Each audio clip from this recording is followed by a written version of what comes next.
Om.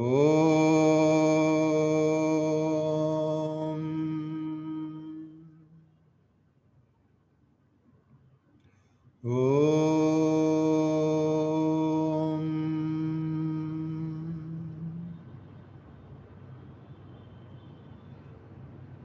स्थापकाय च धर्मस्य सर्वधर्मस्वरूपिणे अवतारवरिष्ठाय रामकृष्णाय ते नमः। जननीं शारदां देवीं रामकृष्णं जगद्गुरुं पादपद्मे तयो श्रित्वा प्रणमामि मुहुर्मुहुः।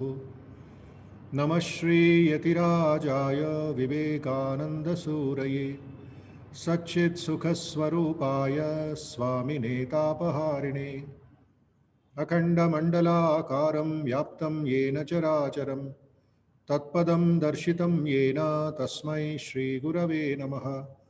तस्मै श्रीगुरवे नमः। ॐ सहना भवतु सहनौ भुनक्तु सह वीर्यं करवावहै तेजस्विनावधीतमस्तु मा विद्विषावहै। ॐ शान्ति शान्ति शान्तिः। हरिः ॐ। Let us all pray for the well-being of all people. सर्वे भवन्तु सुखिनः सर्वे सन्तु निरामयाः सर्वे भद्राणि पश्यन्तु मा कश्चित् दुःखभाग् भवेत्। सर्वस्तरतु दुर्गाणि सर्वो भद्राणि पश्यतु सर्वसद्बुद्धिमाप्नोतु सर्वत्र नन्दतु। May all be happy, may all be peaceful, may all be free from difficulties, dangers and diseases. May all see what is good and do what is useful to others. May all be enlightened everywhere. May all be happy everywhere. May all be peaceful everywhere.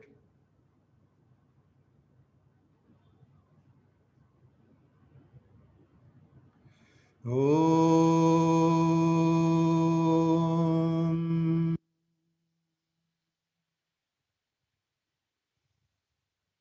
Om.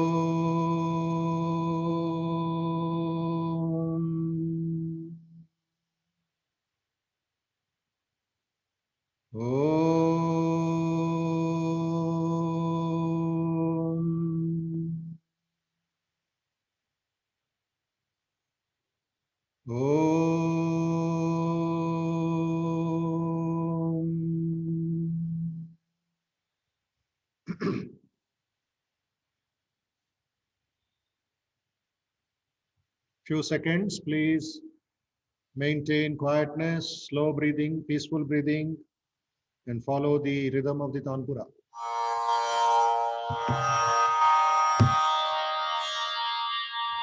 Please close your eyes and concentrate on yourself.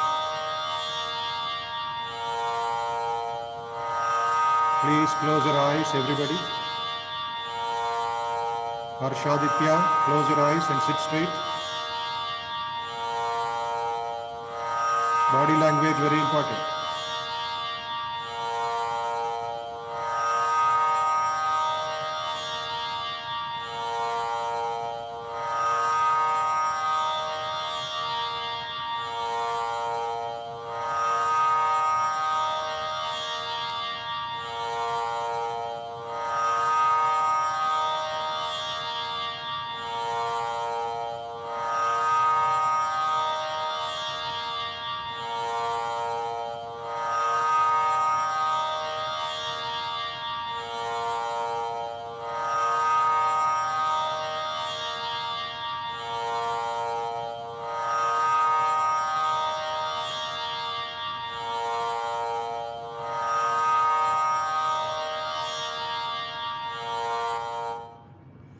Om Asato Ma Sadgamaya Tamaso Ma Jyotirgamaya मृत्योर्मा अमृतंगमय। Om Shanti Shanti Shanti. Hari Om.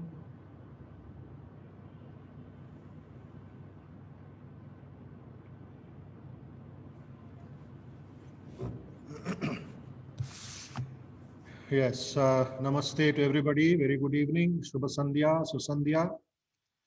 This is the second day of this very important topic on self-confidence and character building. And can some more of you open your camera so that we can know that you are there and you are listening and participating? Some of you, don't be afraid, be confident. This is not a army interview. This is just to have family attitude. Sarve bhavantu sukhinaha. We should know to whom we are doing that sarve bhavantu. Okay, thank you very much. Vishwanath ji, can you tell me what you learned yesterday? Did you participate? Unmute, sir. 1 minute, 1 minute. Yeah, unmute. Now, okay. Yesterday's lessons from Pawanji. Yeah, it's very inspiring. Namaste, Maharaj, and namaste, everyone. So yesterday we discussed about Shraddha predominantly, and also the difference between misconception about Shraddha, concentration, and of course a lot of examples from Swami Vivekananda himself. Yeah. What is the difference between an external gentleman versus an internal gentleman, which is defined by the character? And we discussed a lot of examples from the Western world to the Eastern world, how the history has been created by the self-confident and character-rich personalities. And we have a lot of content we went through about the growth mindset, fixed mindset, and so on and so forth. And we're looking forward to the second installment today. Thank you. Very nice, very nice. Can I know from Lokesh ji? Lokesh, yesterday's lesson, unmute Jayal. You have to unmute and then speak. Yeah. Namaste, sir. Today is the first class for me. Today I did not attend class due to lack of net problem or some. Didn't attend avleda? Yes, sir. My last already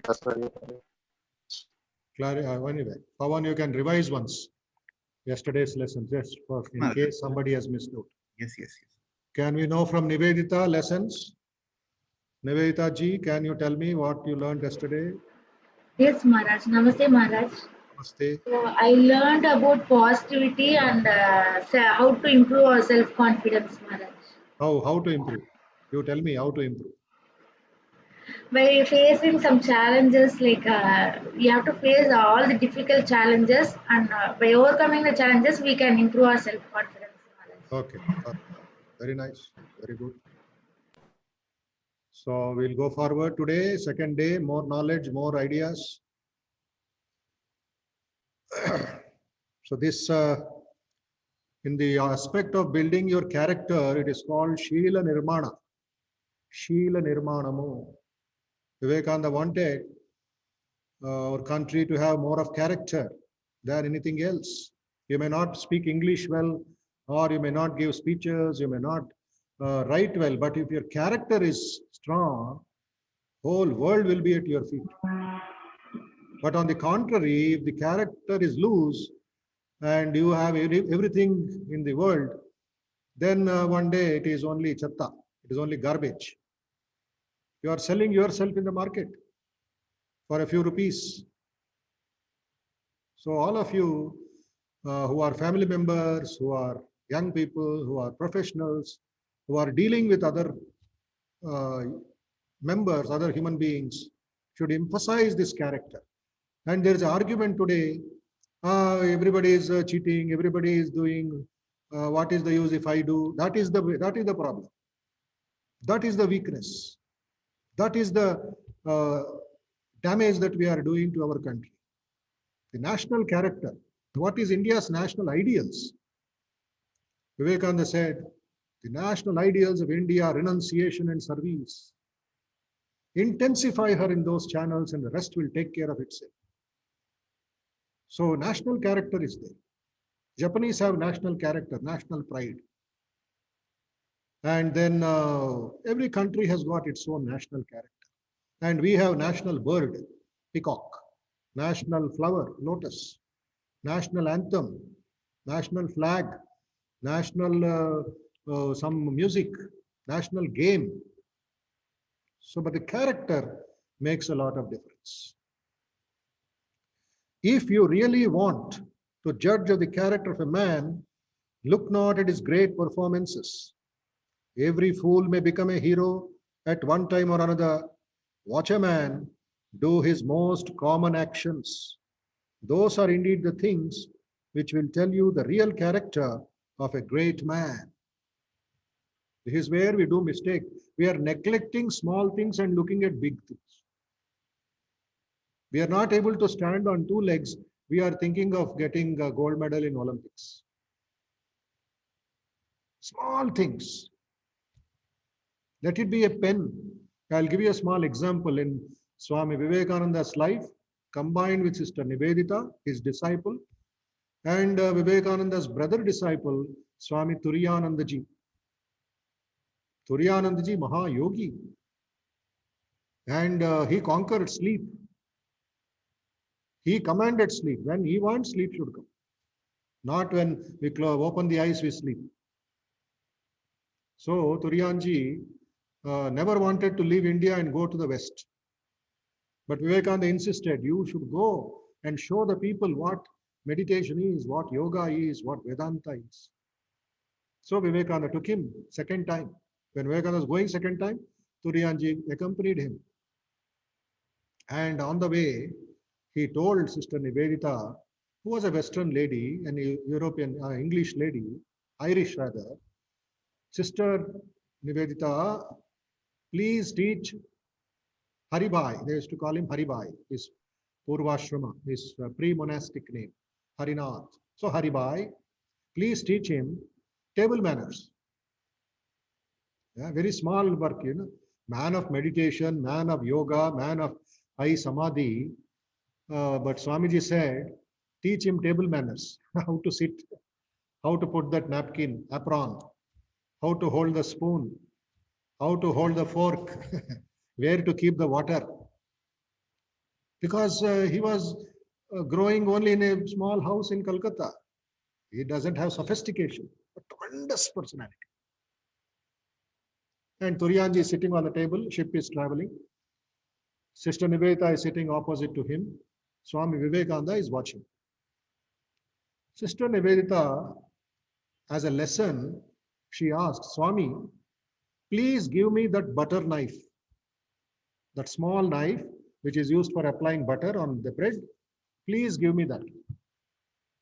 Swami Turiyanji, simple and innocent and very nice person, he held the handle side of the knife, and the pointed side of the knife, he gave it to Sister Nivedita. It is like pinching her, it is like piercing her. If Sister Nivedita is holding that knife, she will cut her fingers because it's very sharp. Then she corrected him. Swami, in the West, people will hold the sharp side and give the handle side to the opposite person. Small thing. It changed his character. And she explained, Vivekananda explained also, brother, you should take the difficulties and give the comfort to the others. The sharp side you hold, give the normal side, handle side to the opposite person. Turiyanji learned the lesson of his life. See how his character was formed, though he was perfect. But still, externally, Vivekananda made a point to, and then he managed in the West. So small things, please concentrate, please insist on small things. And one another example, small thing to show your character, to improve your character is while we walk down the steps or climb up the steps in the house, apart from the lift, say you are living in an independent house, you are climbing up the steps. If you wear Hawaii slippers We wear shoes. How we walk? Tuck, tuck, tuck, put, put, put. Sound will come, is it not?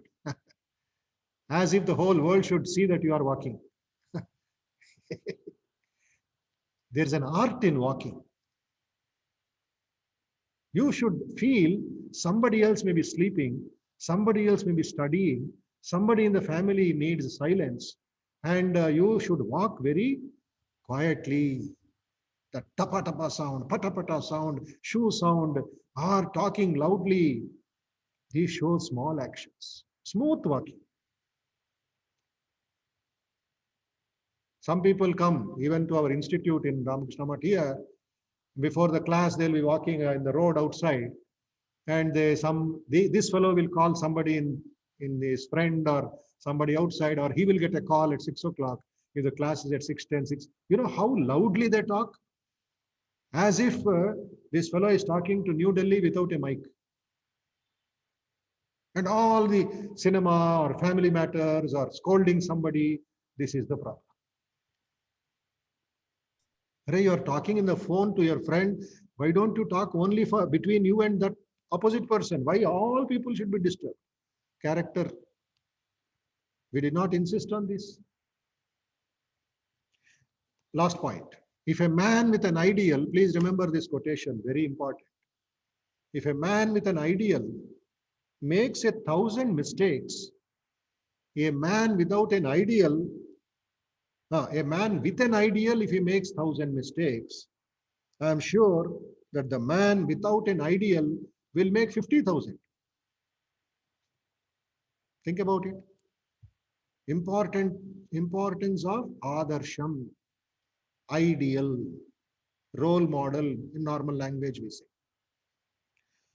If a man with an ideal makes 1,000 mistakes, a man without an ideal will make 50,000 mistakes. Therefore, it is better to have an ideal. Who was Arjuna Vivekananda's ideal? His own guru, his own master, Sri Ramakrishna, who clarified the doubts and difficulties of Arjuna, Bhagavan Sri Krishna himself, Gita Acharya. Who was the ideal teacher for Dr. Abdul Kalam? His physics teacher, Sri Subramani Iyer in St. Joseph's College, Trichy. So look at all great leaders, great men. They had an adarsham. Adarsham. In Sanskritam, adarsham or darshanam it is called. Darshanam, darpanam. What is darpanam? Mirror. Mirror. You need a mirror. Is anybody in the participants list not using mirror? Nobody. From birth to death, mirror, mirror, mirror. Addam, addam, addam. Darpan, darpan, darpan. Without darpan, you'll become mad. Today, remove darpan from your house, remove the mirrors from your washroom or from your bedroom, because you know your nose, you know your hair, you know your eyes. Why do you need a mirror? You cannot. It will be ghost. Somebody told me, Swamiji, I am seeing my face 25 times a day in the darpan. So much fascination, so much of obsession with the nose and with the face and with the eyes and with the teeth. Keep on seeing, no other work, no meditation, only seeing one's face. Why do you see? You gain confidence. You feel happy. You feel nice when you look at yourself. The mirror is reflecting your face, reflecting your personality. Mirror is called darpan. And in the mirror, you see yourself, check your mistakes by yourself and go forward. So the darpan, the adarsham is your mirror. It's not just imitation. No. Character cannot be got by imitation. You correct your mistakes and be yourself. Now you see importance of character. See, the miseries of the world cannot be cured by physical help only. Annadanam we give, Annadanam, Vastradanam we give. Fine, it is very good. Second, we give Vidyadhanam, scholarships, free education, we say all that. Vidyadhanam for poor people or for village people who cannot afford, we give Vidyadhanam. Annadanam for stomach, Vidyadhanam for his livelihood. But still problems of India are there. Miseries are there. What is the solution? What is the solution?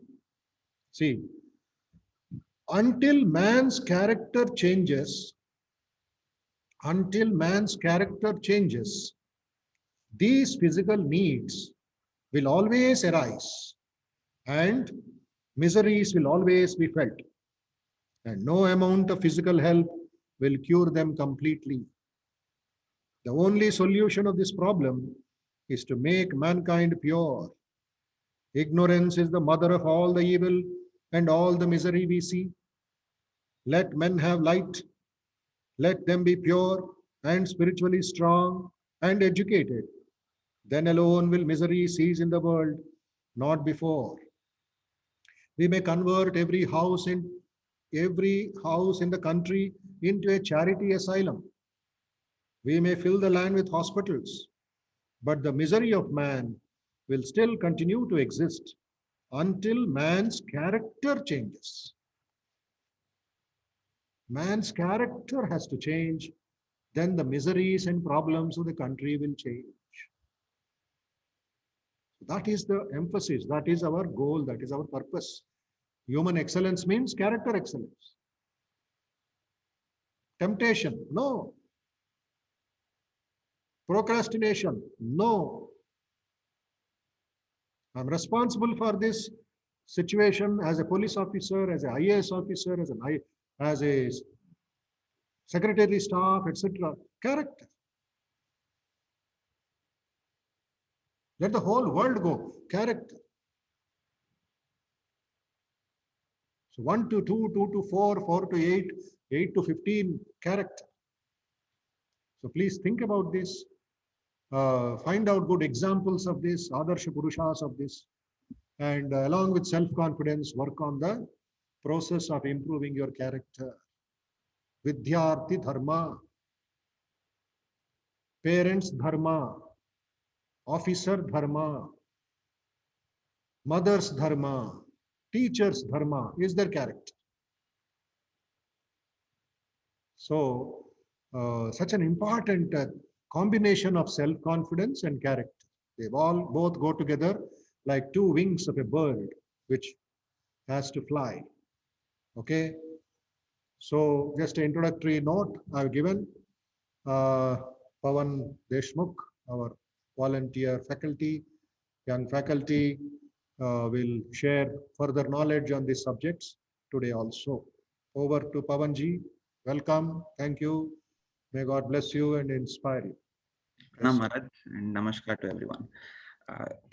I can just sit and listen to Maharaj for days together. It's been happening 9 years and I can still listen. 10 minutes of talk and I could write down almost a page full of reflection. Very interesting. One quotation of Swami Vivekananda where he says, a very interesting statement he makes. He makes, neither money pays, nor name, nor fame. It is character that can cleave through the adamantine walls of difficulties. It is not the external faculties that we generate. It is not about the internal maturity that we try to gain, but rather how are we using it at the right time, at the right position, is what Swamiji defines character in a very interesting way. Another couple of reflections I was making when Maharaj was trying to give example of Sir APJ Abdul Kalam sir. Very interesting is he had a vision for himself. Not just for himself individually, but rather Abdul Kalam sir had a vision for his nation as a collective vision. For instance, he was sitting at the shore in Madras city when he wanted to join the MIT, Madras Institute of Technology. And he was actually looking at birds flying. How are they levitating? How is the process of aviation happening? And that small incidents, when he's trying to open his eyes and see around, he's actually creating that vision in his head. This particular clarity of purpose and vision will actually give us a lot of confidence That is more important in us. We really want to develop that self-confidence within us, but we really don't know how to achieve it. This is one good way of doing it, is like having a proper vision for ourselves. Why do we really need a vision? Is understanding the aspect of fear of failure. Where is uncertainties in our future, when we don't understand what are we going to do in the next days to come, that will automatically create fear, will generate fear in our minds, and that fear in our minds will actually perpetuate towards losing confidence in us. So that is one great thing that we can learn from APJ Abdul Kalam sir. Another interesting thing, when Maharaj was giving that example of holding the knife, the etiquettes that Swamiji wanted to teach Swami Turyananji Maharaj, it's all about empathy. Like, if you're really empathizing with your fellow beings, if you're empathizing with your neighbors, if you're empathizing with your peers, friends, family, strangers, or anyone on the road, anyone in office, that is called empathy. When you empathize, you try to take the responsibility with yourself. You will hold the knife at the sharp end at your own end, because when you start empathizing with it, that's a beautiful example. All these great inspirational ideas that we keep picking up. So let's try to go into the topic for today, as we have been discussing yesterday. We'll just continue it with the framework we've been trying to discuss. I'll start with yesterday's slides, and we'll try to revise a bit for a couple of minutes, and then we'll jump into it. I would definitely urge everyone to please unmute yourself and you can talk. I would definitely request all of you to unmute yourself and talk, because when we talk, we start articulating. And when we start articulating our ideas, then we start expressing, when we start feeling that power within ourselves, then we start understanding the concepts much more clearly. So yes, yesterday we were discussing about what is Shraddha. When this particular manual was trying to define Shraddha, they were trying to take 4 different approaches, 4 different perspectives, breaking down the word Shraddha into 4 different angles. One was faith in ourselves, faith in capabilities. So when we talk about capabilities, yesterday I took an example about Sir Julian Huxley's statement about we need a new science, a science of human possibilities. So there are innumerable possibilities and capacities that are hidden within us. Excuse me, sir. Can I ask something? Yeah, Angita, please. Hello, sir. Sir, actually, I am very confused. I don't know. The thing which I want, I know that what I am doing, I shouldn't have behaved this way, but still I am behaving the wrong way. I am very confused nowadays. More and more puzzles I am becoming.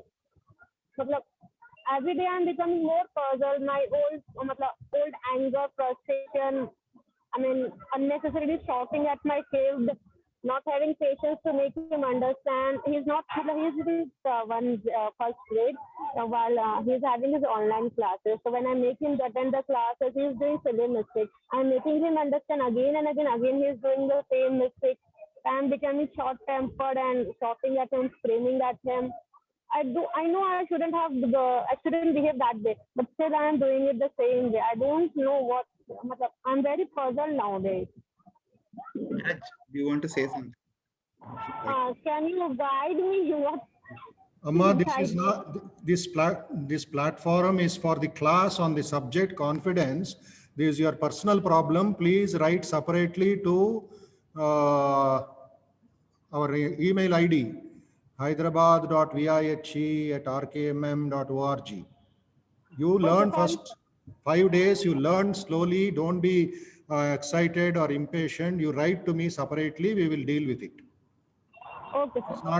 This is your personal problem. This is not a general question.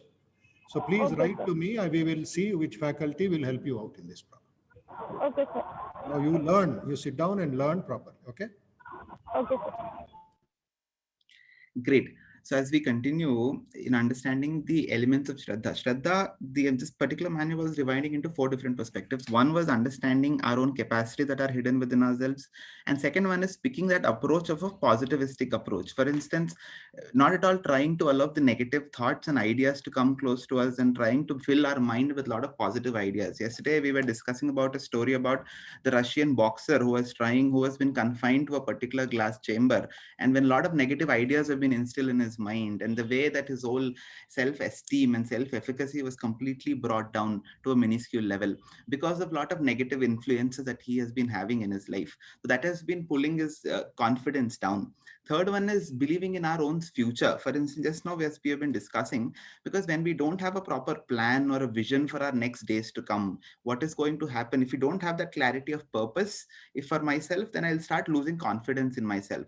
So that is again one more interesting thing to have for us, is start reflecting on our own thoughts, actions, which can also be having an impact in our future. And then trying to understand, viewing oneself as a creator of one's own destiny. Vivekananda puts it very interestingly. He says, you are the creator of your own destiny. What does he really mean by saying that? He wanted to convey this very simple idea that he wants to instill in our mind, saying that there is no one else responsible for our actions or for our thoughts or for the repercussions or the consequences that we are going to face based on the decisions we made. If I am having a low on self-confidence or low in self-esteem or self-efficacy, it is me who has to take the blame, and then I have to start working towards it. So these are like the very quick elements of Shraddha that we have discussed yesterday. And now as we went into the deeper aspects of it and was actually trying to see a couple of cases wherein different perspectives were coming together in trying to take up responsibility, trying to apply the knowledge, and then trying to think about what's going to be the future prospects of it and how are we going to deal with it. And trying to look from 4 different angles again. One is scientific temperament, and the other one is societal perspective, and then fourth one was intellectual perspective and cultural perspective. These were the definitions for Shraddha that we were trying to delve into it. Today we have another interesting aspect that we can actually go into deeper levels and understand how can we develop Shraddha in oneself. We were talking about the theoretical perspective, right? Yesterday, for instance, we were discussing about what was Shraddha in particular, what is self-confidence, what was character, and we were taking a couple of examples also about how Athenian forces were trying to be subjugated by the Persian forces for a couple of decades. For 20 years, the Persian forces were trying to subjugate Athens as a city, and then as they came out with their discipline, courage, and confidence, and they fought against the Persian forces. And we could actually see how the Western civilization was actually started. That was the very impetus for the Western civilization altogether. From the Athens has come the Greek civilization, the Roman civilization, all the warriors have come up. The West completely owes their allegiance to the Athens as a particular historical significance. So yes, so now when we slowly go into it, try to understand what are different 4 practices that can be adopted in order to instill the idea of self-confidence within us. We've got 40 minutes. We'll try to break this down into 10 minutes each, and then try to understand in deeper levels with a lot of examples going to come up, very practical and contemporary examples. And then at the last, we're going to take up one case study about Sister Nivedita, how she has applied all these 4 practices in her life and she has come out victorious. And how could actually she become one of the torch bearers even after when Vivekananda left his mission in the hands of many other leaders in the Ramakrishna order. There was one of the prominent disciple of Vivekananda was Sister Nivedita. And we will also try to see how Sister Nivedita has helped in improving her own confidence in the process, and how she was actually trying to contribute for the betterment of society at large. So one, developing Shraddha in my capacity to do. Like yesterday, we were talking about capacities within ourselves, possibility within ourselves, but we were not able to discuss capacities and possibilities about how are we able to do it. So we're going to look into developing Shraddha in the capacity to do. Next one, developing Shraddha in my power to create a better future. Like what are my future days are going to be? How am I going to reflect on this? What is the process of my reflection? When I start reflecting on my actions, when I start reflecting on my thoughts, how am I going to visualize my future? Do we, if I ask this question for every one of us, if we start posing this question to our own selves about where am I going to stand, or how am I going to look like, how is going to my life look like in 10 years down the line? Do we really have an answer for that? Or if I ask you, what are you going to do 5 years down the line? Do we really have an answer for that? If we really have an answer, then we need to understand about what are we really going to do. Then we're going to break that down into proper steps. This will give us confidence. This will make us clear the purpose for our future. Third one is developing Shraddha in the infinite power within us. We already have been trying to talk about what are different ways in which possibilities can be brought out, understanding them, articulating them, expressing them. Yesterday, we have dealt with it in depth.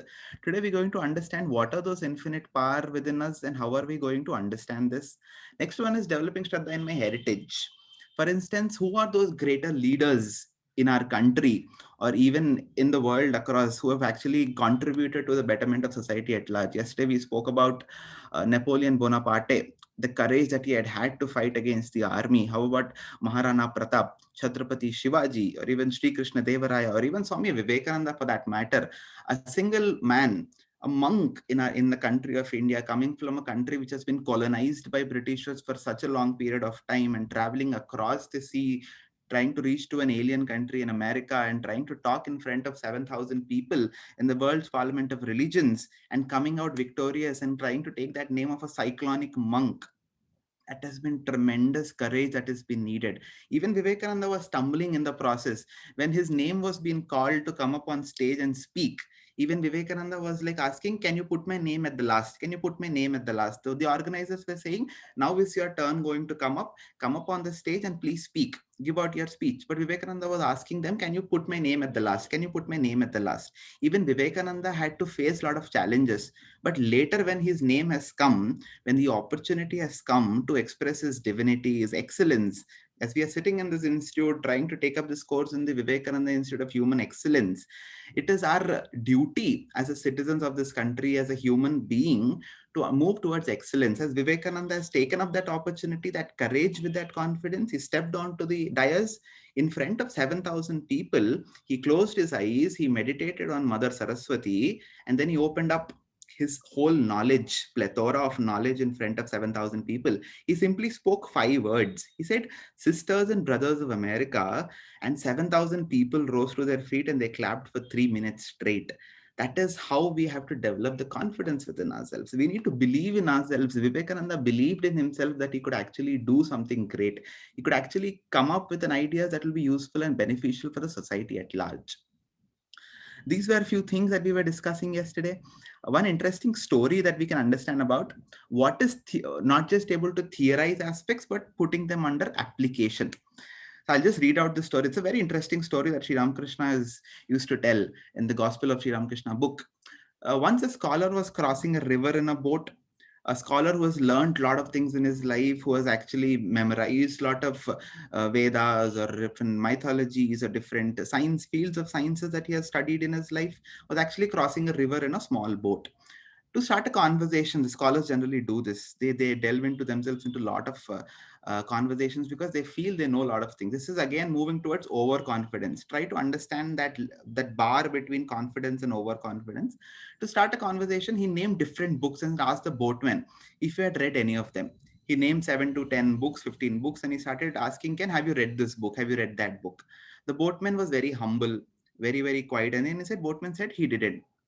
He didn't read any of those books. The scholar remarked, you have wasted half of your life if you have not read these books. He named 10 books and he said, if you haven't read these 10 books, then you have wasted half of your life. There is no point in you actually surviving the rest of your life. After a while, the boat suddenly sprang a leak and water rapidly entered the boat. There was a small leak in the boat and water started coming inside. The boatman urgently asked the scholar, oh learned man, can you swim? The scholar replied, I have read many books on swimming, but I know a lot about it, but I don't know how to swim in my life. So he's actually read a lot about swimming in his life, but he couldn't actually swim practically. So that is the problem with the scholar was trying to face. He has got knowledge. He was dumping his mind with a lot of information. This is again, Vivekananda puts it very interestingly. You know what he says? He says, education and acquisition of knowledge is not collection of information. It's about how much we know and how much are we able to apply to it. When we can't really apply that knowledge, when we can't really try to bring that into practice, then that knowledge becomes futile, waste. we can't really use that knowledge, and that knowledge will actually not come to our rescue at any point of time. So in order to understand self-confidence, it won't be enough for you to attend these courses or read a book or try to read many self-help books. Self-management books have been coming so many these days. Back in 20 years ago or 15 years ago, when I was trying to look at how many published self-management books used to published, there were very few. For instance, Dale Carnegie was one such famous writer. Malcolm Gladwell was one such famous writer who used to write very few books.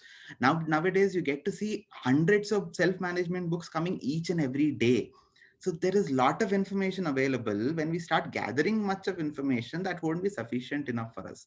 We would also rather like to apply that into our life. One important case study here they're trying to present is about Sachin Tendulkar. We all know how Sachin Tendulkar has come up in his life.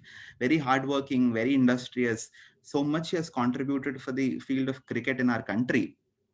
But we know that at the age of 11, he started working on his basics. He started practicing for hours together to improve his technique.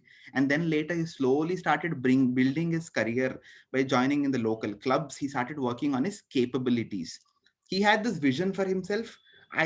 We know all this that Sachin Tendulkar knew at the age of 10 and 9 that's the age when he had actually left his school also. He wanted to become a cricketer. He used to go sit at the cricket fields. He used to look at people playing every day. He always wanted to become a cricketer.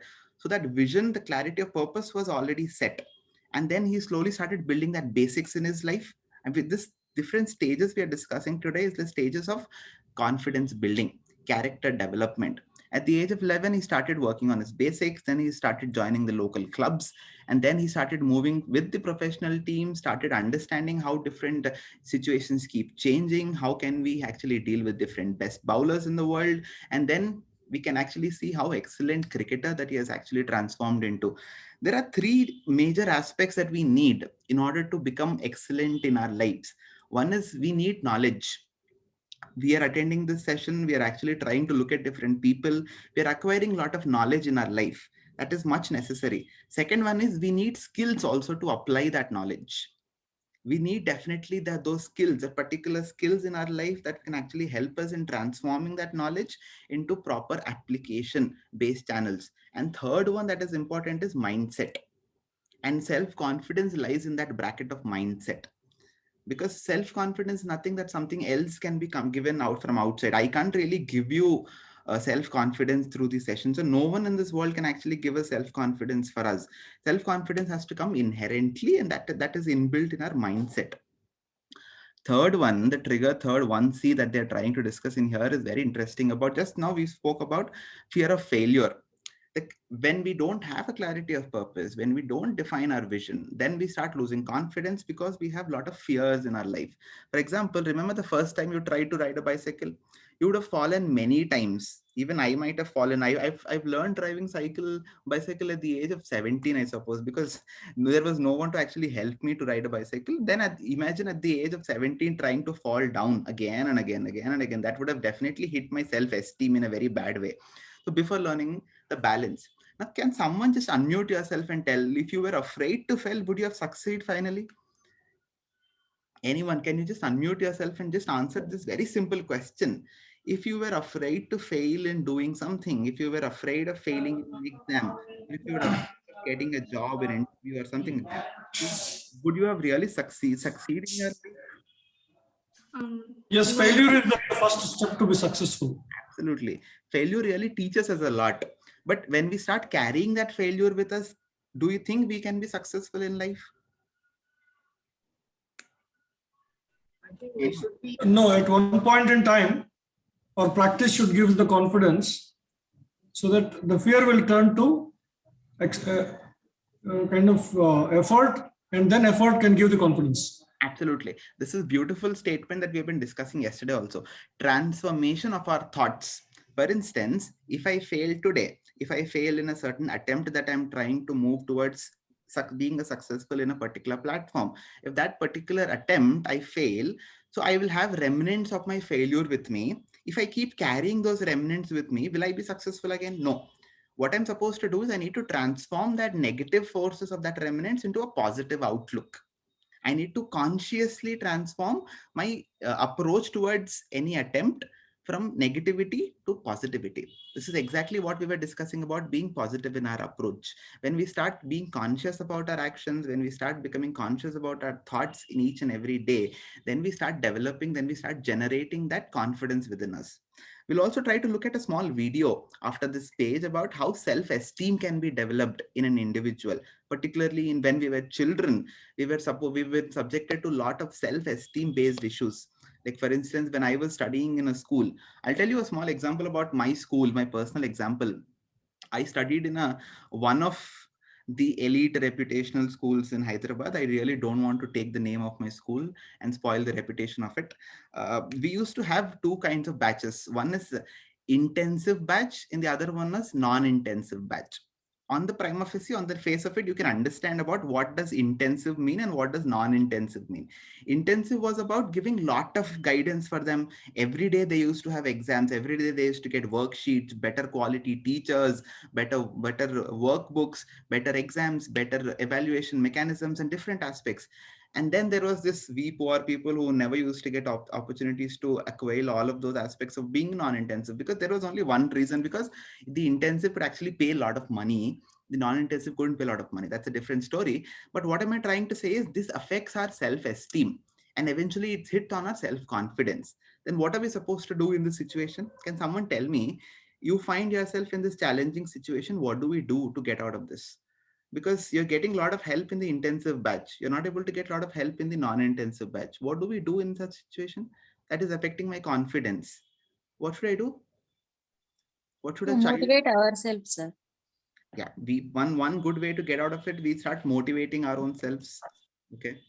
Understanding situation. At the age of 15, it might be definitely difficult for me to motivate myself, but still, in order to get out of it, I might have to motivate myself.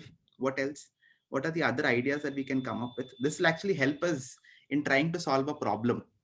Problem solving skills are definitely necessary. Having lack of confidence is a problem. How do we get out of it? For this, I want to share a quick video with you. Then you'll understand about how does self-esteem and how does self-confidence look like. This has been given by one of the very reputed psychologists back in his time in America, and is trying to express about how children and how humans are affected by self-esteem in their lives. There are subtitles to this. We'll just go through this in 3 to 4 minutes, and then we'll get back about discussing the next steps. What it all comes down to, what the entire purpose of this series is basically our ability to work better and work more effectively with kids. And whenever anybody comes to a workshop like this, somewhere in the beginning, middle, or end of the workshop, the speaker says, you've got to work on the child's self-esteem. How do you do that? How do you build the child's self-esteem?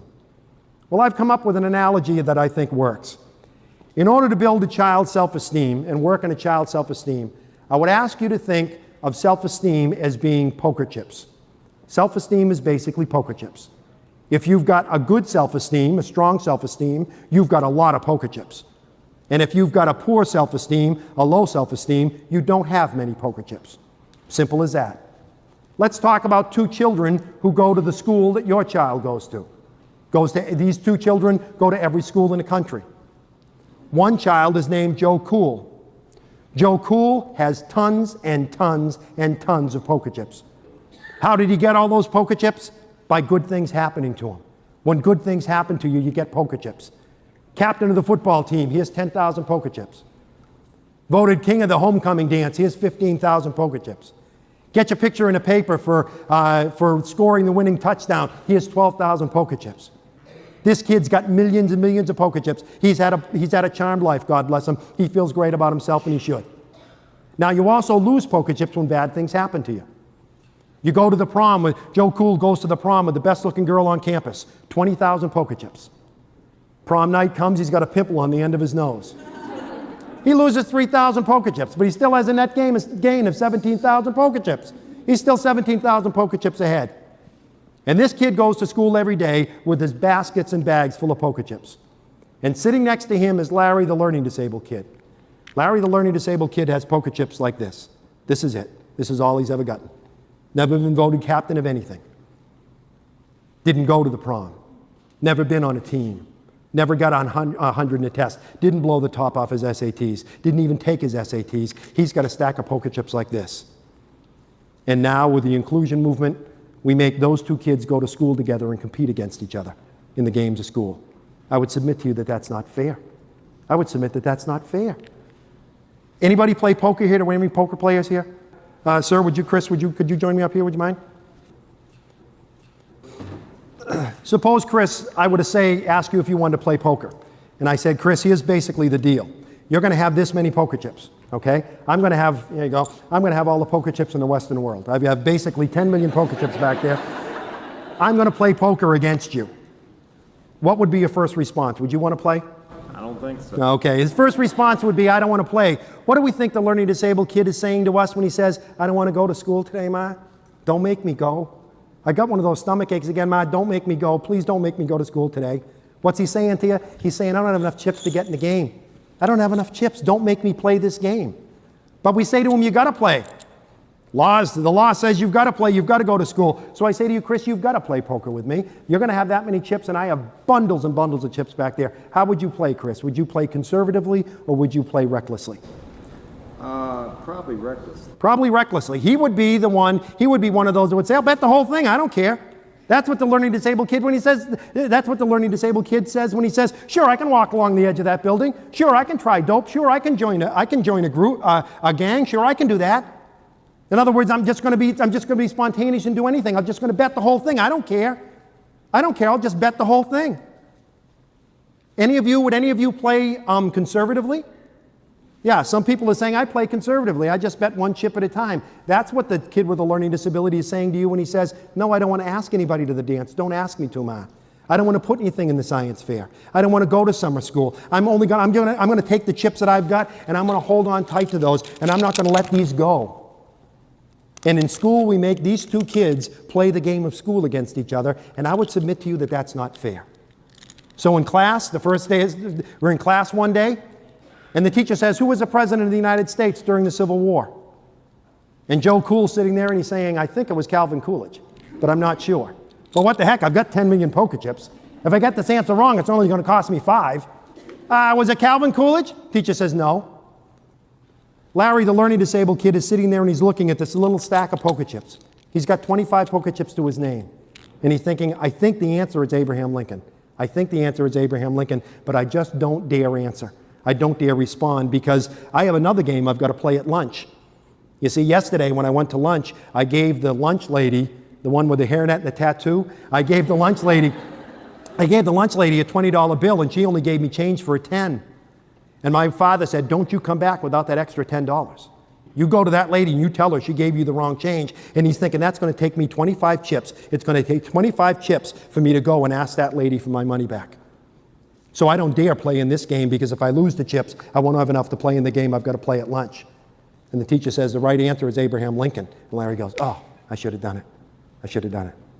The reality is that the self-esteem of our kids, the problem with the self-esteem of our kids is they just don't have enough poker chips. The solution is to give them poker chips. How do you give kids poker chips? How do you build their self-esteem? One is you find, if you're a parent or you're a teacher, you find the island, what Bob Brooks calls the island of competence. You find the one thing that child can do well and you make a big deal out of that. You celebrate that. You make that very important. If you're a mom and the only thing your child knows how to do is use a Phillips head screwdriver, every Thursday before he gets off the bus, you loosen every bloody screw in the house. And when he gets off the bus, you give him the screwdriver and you say, go to it, pal, because nobody does it like you. You got to be a talent scout. You got to find things he does well. You got to find, because every time you praise a child, every time you say, that was a good job, you're giving him poker chips. Parenting is pretty simple. Being a teacher is pretty simple. It all comes down to this. Your job is to make sure that every child you deal with has more poker chips when he goes to bed that night than he or she had when they got up in the morning. That's it.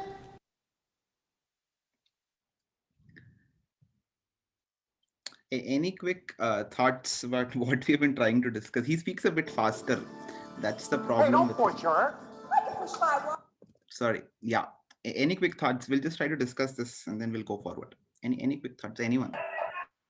I think. Hello, sir. I'm Anirudh. I think when we have low self-esteem, we tend to behave in an erratic manner, recklessly. And the best way to handle that is to build ourselves back. And the approach is to first start with our strengths, and then we get our self-esteem back, and then develop on it. Absolutely. That's one good way to look into it. Yeah, Rangacharyalu garu, yes. Please unmute yourself, sir.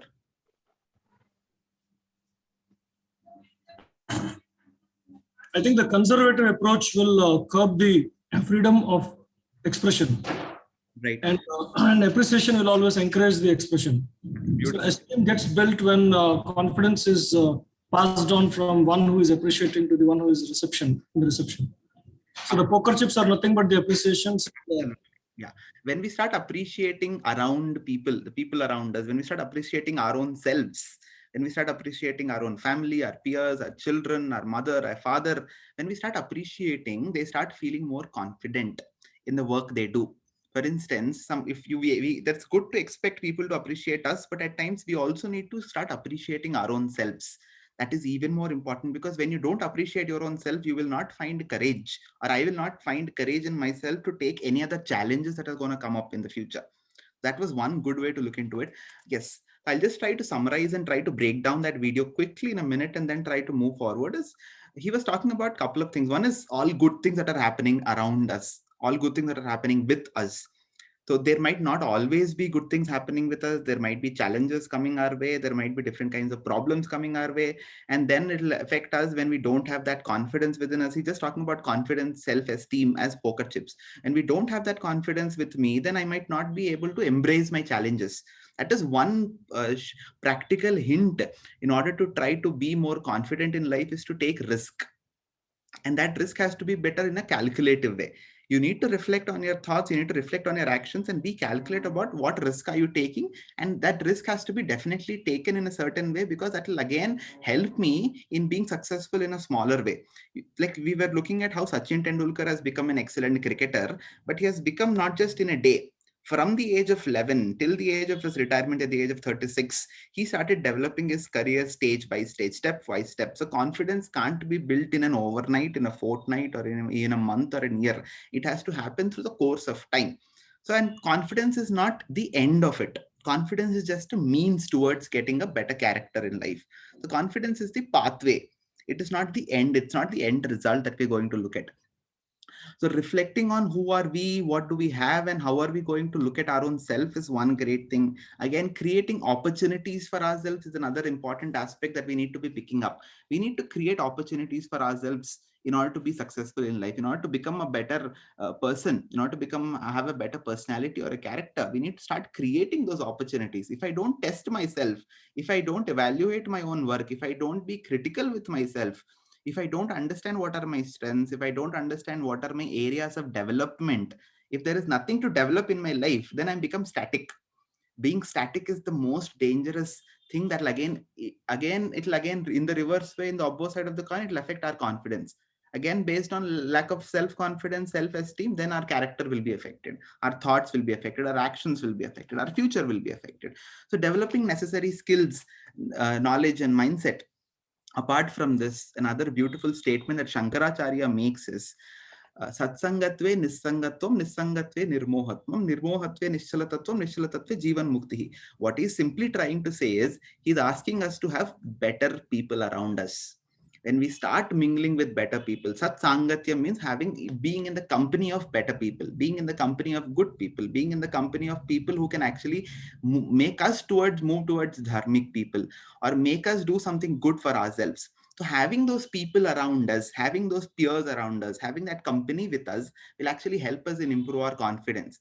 Imagine there is always people who are trying to pull me down, always trying to give me negative ideas. We can never achieve anything in our lives. It will again affect us in an adverse way.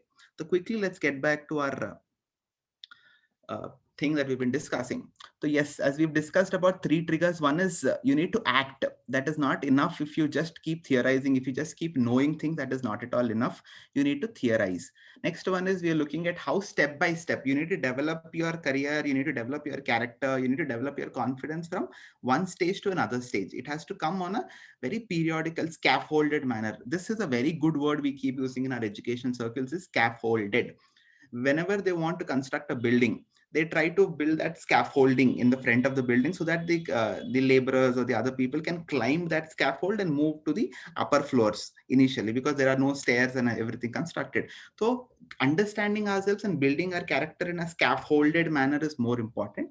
And let's not be afraid about our future, about what is going to come in the days to come. If we have a clarity of purpose, if we know what are we going to do in the next 10 years or 5 years or next tomorrow, at least if we have that proper planning, then we'll be able to take our challenges in a better way. Yes, again, the same thing comes up about having faith in our future, having a positive outlook. Next one, second one, trigger 2 is having faith in your ability to think and plan for a better future. Just we were discussing about how can we plan for our better futures, and having a faith in our own efforts. If we don't have our faith in our own efforts, if we don't start believing in our own efforts, the effort that you're supposed to be putting up in improving your confidence, in your esteem, in your efficacy, then that is again going to affect us in a very adverse way. Next, developing Shraddha in the infinite power within. Very interesting example. We always keep taking this example about how seed gets transformed into a huge banyan tree. Such a huge tree is actually lurking behind the frame of very small aspect called a seed. Every seed has got the capacity, the potentiality to bring this very huge tree out of it. If been given proper nurture, if been given proper resources, if been put up in a very proper fertile soil, then that particular seed can be transformed into a huge tree.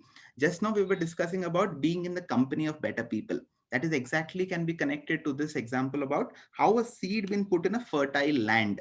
Try to place yourself within good people who can actually give you positive ideas in a fertile land, and then you're getting a lot of resources, external resources like skills and mindset, like getting water, sunlight and everything, and that particular seed can be transformed into a huge tree, which can again contribute towards the betterment of society at large and for the betterment of its own self. And eventually, when you become the tree, when you become that long-standing tree, then you don't really need all these external resources. You can actually acquire those resources for your own self. These initial stages, we need the self-confidence, self-esteem and all of that. That's a mindset. And once that mindset is properly taken up, then you can actually transform our character from a seed to a tree. And that particular tree can create lakhs and lakhs of other seeds for the next betterment of society at large. So this is one great example, one great analogy that we can pick up and learn 3 major aspects from it. One is surrounding ourselves with positive people, good people who can actually give us better ideas in life, who can guide us in a proper way, who can actually mentor us in a better way. It is always necessary. I'll give you a personal example about when I was trying to join in this organization in Sukma. There were a lot of other people who were actually trying to mentor me. So one person, my own boss, who apparently used to always keep telling me is, Pawan, when you want to live in the sector, development sector for a longer period of time, I would definitely urge you to have a better mentor in life. That is one of the major aspects that we need to keep very conscious about having better confidence in life, is have a proper mentor. It could be your mother, it could be your father, it could be anybody else. For me, Maharaj is the ultimate mentor. When I was in India 2015, when I was moving very aimless, I was a stormtrooper, I had no purpose in my life. Then Maharaj has called me and then he has suggested me to join Teach for India. Based on his suggestion and based on his very mere suggestion, I joined Teach for India, and now I could actually understand how the ed landscape is working in a very full-fledged manner. So having that mentor in life is one greater advantage that we can have in order to improve our self-confidence. This is a personal suggestion that I can give, is have that mentor. Choose your mentor very wisely. Do not go haphazardly, or do not choose your mentor in a very non-thoughtful way. Try to have that mentor in a very, very thoughtful way. Try to be very careful about who is giving you suggestions, what suggestions you are picking up. People with good, surrounding ourselves with good people. Next one is trigger 3B, affirm your true nature. Let's look at one example about how Lata and Sita have failed in their semester exams. Observe how they are responding to it. One is saying I'm weak, I'm nobody, I'm useless. The other is saying I'm strong and capable.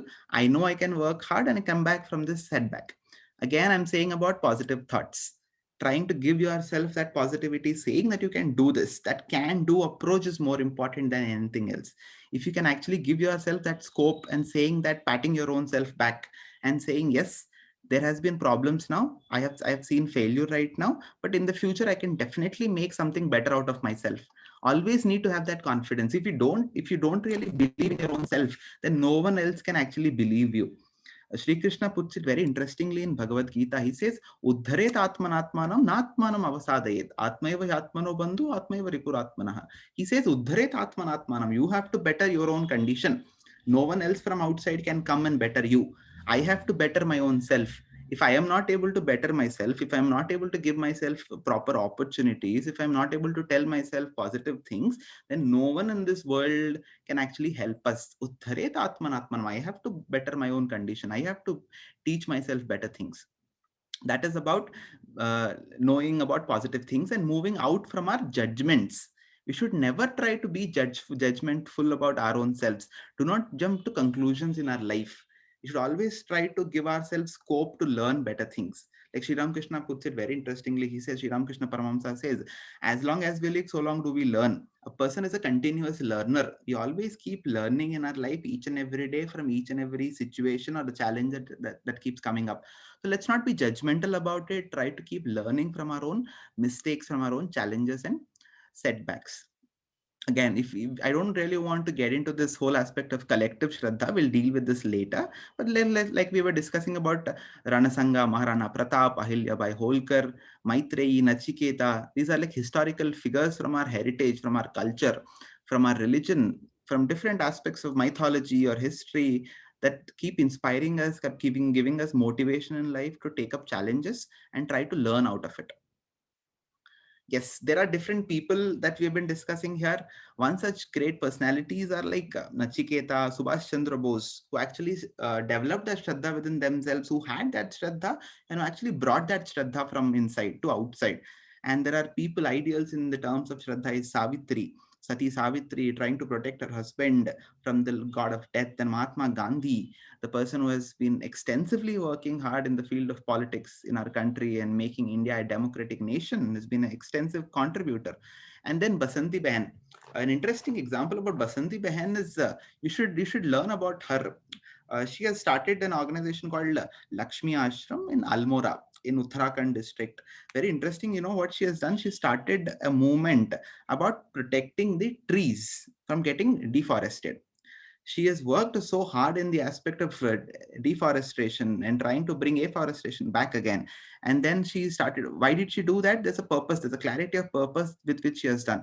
She has exhibited a lot of confidence by moving from house to house, village to village, trying to educate women for not cutting down the trees for their cattle or anything else for that. Because cutting down trees was affecting the flow of river. And she has protected today 168 kilometer stretch of a river in the Uttarakhand district, and it's been contributing for the cultivation of farm fields and everything. So she has contributed a lot in that area. So she had that confidence, she had that purpose in life, she started moving towards it. Savitribai and Jyotirao Phule has been the pioneers in the field of education and trying to break down caste barriers. Imagine caste is one such great impediment in the field of development in our country. And imagine the amount of confidence these two people might have had in themselves, which has transformed the whole system of how people look at caste in our country. Tilak ji, Balagangadhar Tilak, the way he has bring our heritage and culture back, the one great contribution that he has done is he started the Vinayak festival, the Ganesh Utsav festival in our country. It has moved into a mass movement, bringing that confidence within people that they belong to a certain community that was very much necessary pre-independence era.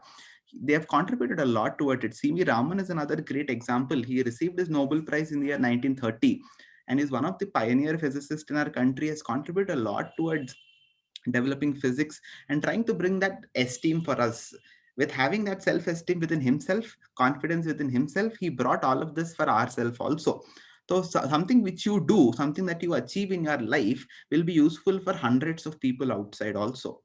So that is another interesting thing. He has worked on Raman Effect. We know Mary Kom. There has been a movie also which has come on Mary Kom. So what did they do is they started believing in themselves. They reposed that trust in themselves. They said, yes, I can see this challenge for me, and I'm going to work out this challenge in a very proper way. I will start taking a very calculative risk. I will not jump into conclusions. I will not be judgmental about my actions. But what will I do is I'll start making plans for it. Like how Basanti Behan has made a very proper plan from the scratch. Like in order to protect the river, I should think about protecting the trees. So I will work on deforestation. I will move from village to village, house to house, ask the women, the men, the people, the politicians, everyone, and request them to not cut down the trees in a very methodical way, in a very proper way. Then he started instilling that confidence. You look at Tilakji, the way he has tried to bring unison in the terms of heritage and culture in our country. C.V. Raman having that self-efficacy. Self-efficacy is a word which C.V. Raman can be attuned with. He was having that lot of efficacy within himself. He believed in himself. He believed that I can actually do something better in the field of physics. So these are the ideas that we need in terms of understanding efficacy. One example, like I said, quickly we'll move on to understanding about Nivedita. How can she become a role model for having self-belief? Nivedita was not born in India. She was born in Britain, in England. She was basically based out of Ireland, and her name was Margaret Noble. And when she met Vivekananda at the age of 29, she found that her purpose of clarity was been defined at the age of 29. Then she understood, I need to move along with Vivekananda, because she felt Vivekananda was her guru, and she followed Vivekananda from England to India.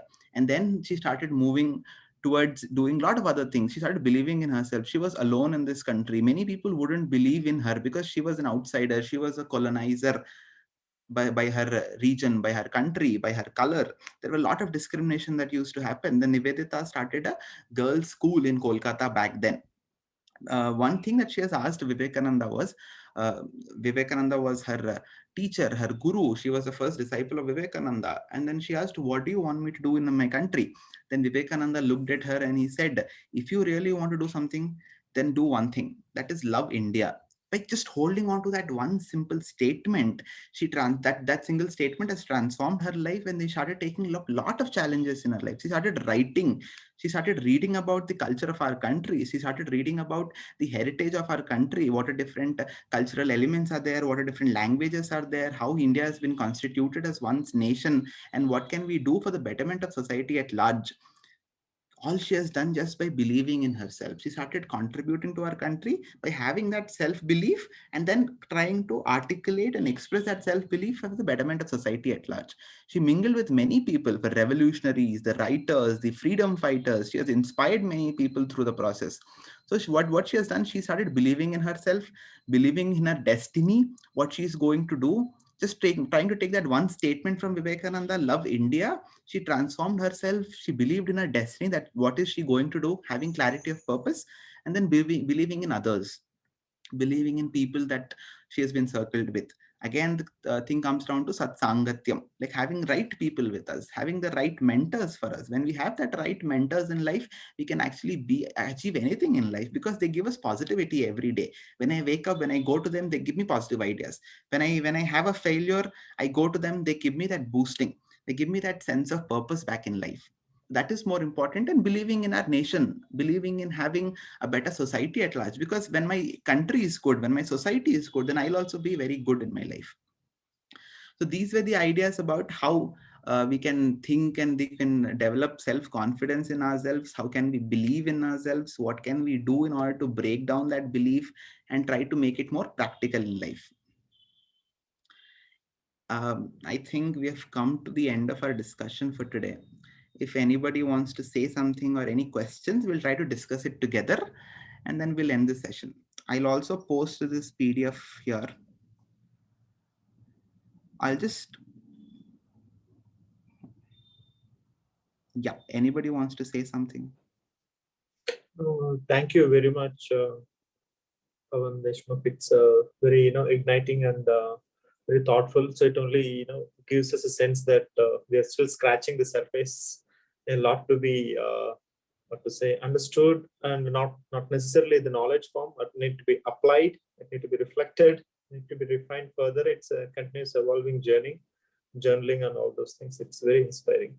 So as you speak, there are a lot of other thoughts also, cross across. I don't think we'll have time. So resilience as a construct, right? How it's because it's interconnected with the social concept of satsanga you mentioned, along with the adaptability, along with the purpose, and of course the confidence. These four components are interlinked for the resilience. And there are some online contacts are also there. So I would be happy to touch base offline. Time permits. Yeah. Thank you very much.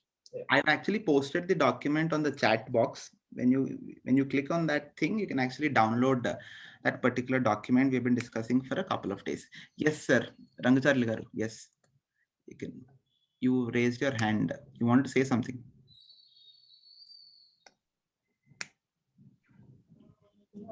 Yeah, I think I'm audible. Yeah, you are audible. So no, actually, this is my first session. Yesterday, I missed my session, but then I think it is very interesting. I hope I have not got any disconnect from yesterday to today. No, we try to continue from yesterday. It is interesting, and I think confidence builds. Okay, great, yeah. And confidence builds character, and I think that is something which is a unique common to learn and implement as well. Thank you. Thank you so much. Any more questions? If you don't have questions, then I would request the host to end this meeting with the ending. Yeah.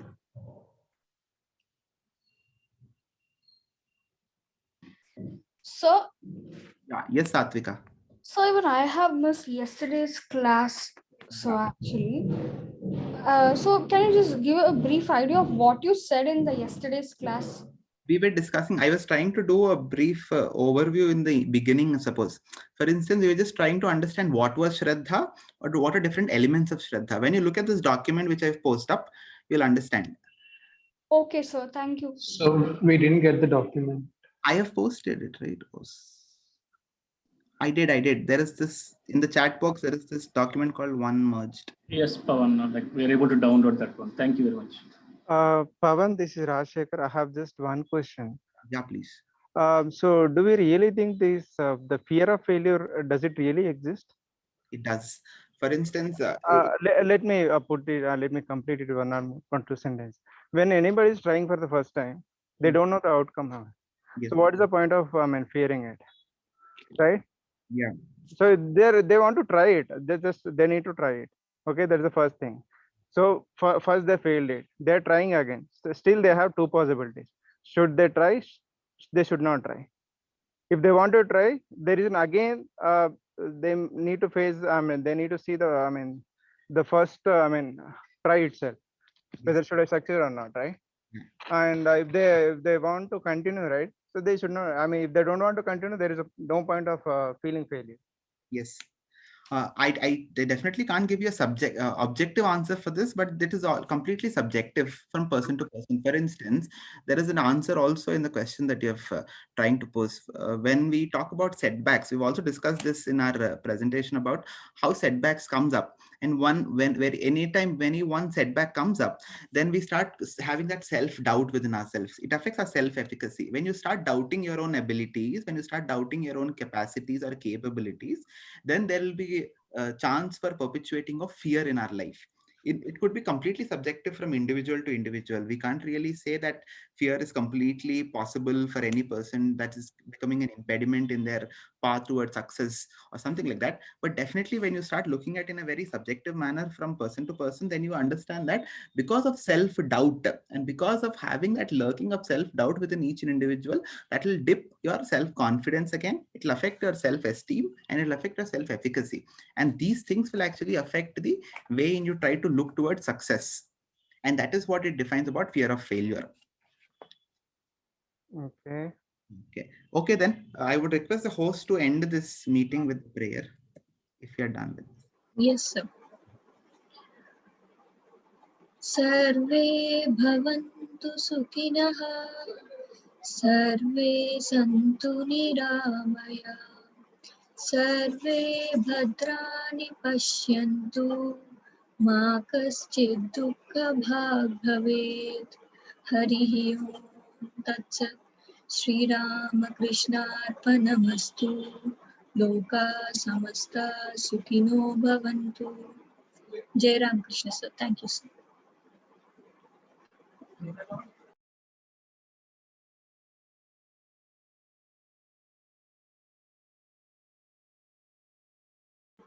I request all of you to download the PDF.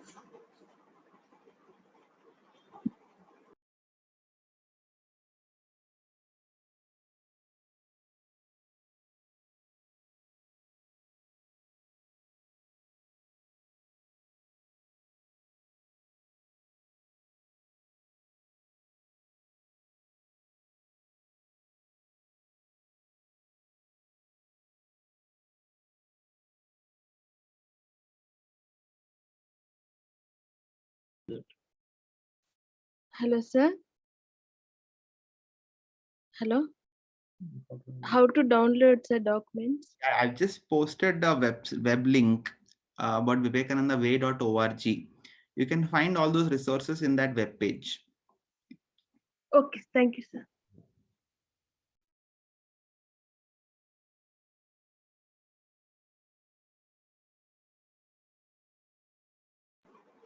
I request everyone to save the link and you can open it later.